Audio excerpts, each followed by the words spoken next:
anti-Semitism in Yassi was already open.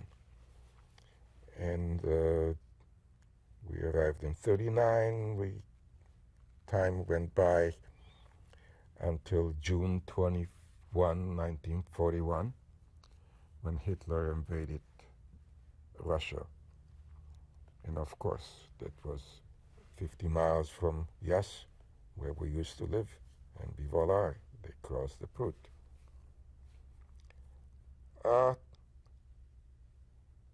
We were shaking at the sight of tanks and soldiers and this tense situation.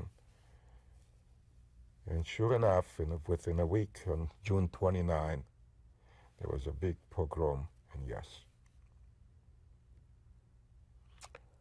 The authorities, the Romanian authorities, issued an order that all Jews must come to the city hall, to obtain identification cards or exchange any that they might have had. My brothers ran, and my father and myself stayed home. He said, no, we will wait until everybody else got their cards, and then we'll go.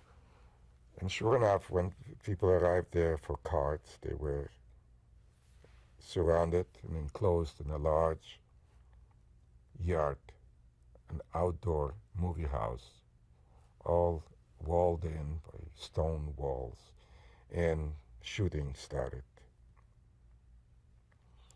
My brothers were among the first to come, so they were settled by the wall, and they were able to jump the wall and start looking for shelter. They found it in a shed of wood, firewood, piled all the way to the ceiling. But they were able to remove the top level, crawl in, and replace the front, so that whenever soldiers came by, they could see wood, firewood. Myself and father at home. In this apartment lived about 30, 40 Jewish families. A large building with a large basement, but an unfinished, just a cellar. And that cellar had 5, 6 exits or entries, such that when they came to look for us in one entrance, mothers and female women were able to send them away, that we already went to the city hall, and send us to the other corner of the basement, and vice versa, wherever they came from. They came to see that everybody went to get their ID cards. And this way we ran through and could see what's going on outside, but we escaped. I have a couple questions. So they were only demanding that the men and boys... Yes, go. And who was doing this action? Was it Romanian police only? Was it Germans? Both.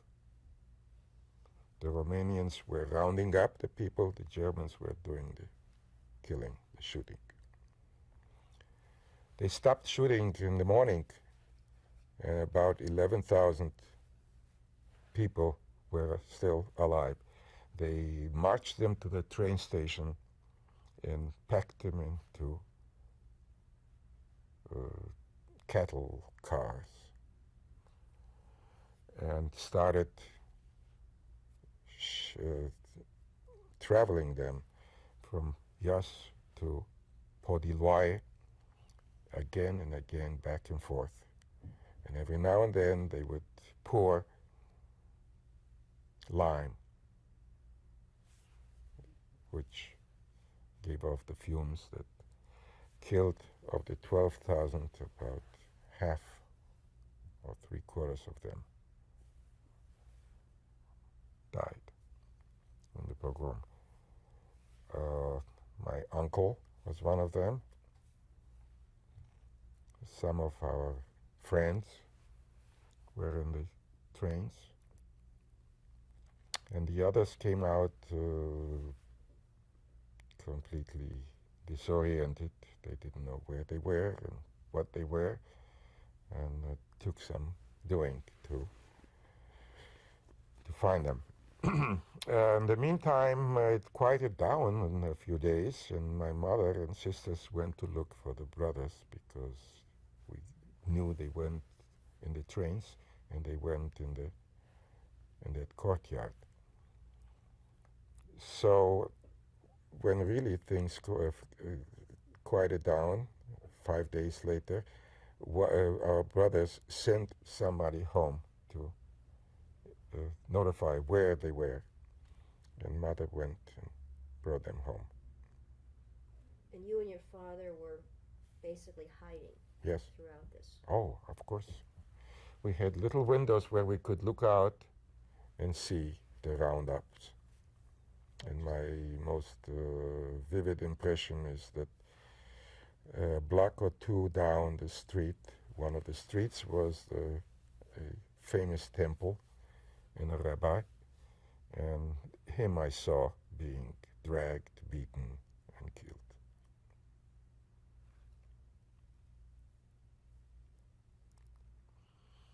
But then the Germans went on to Russia, and we remained to reorganize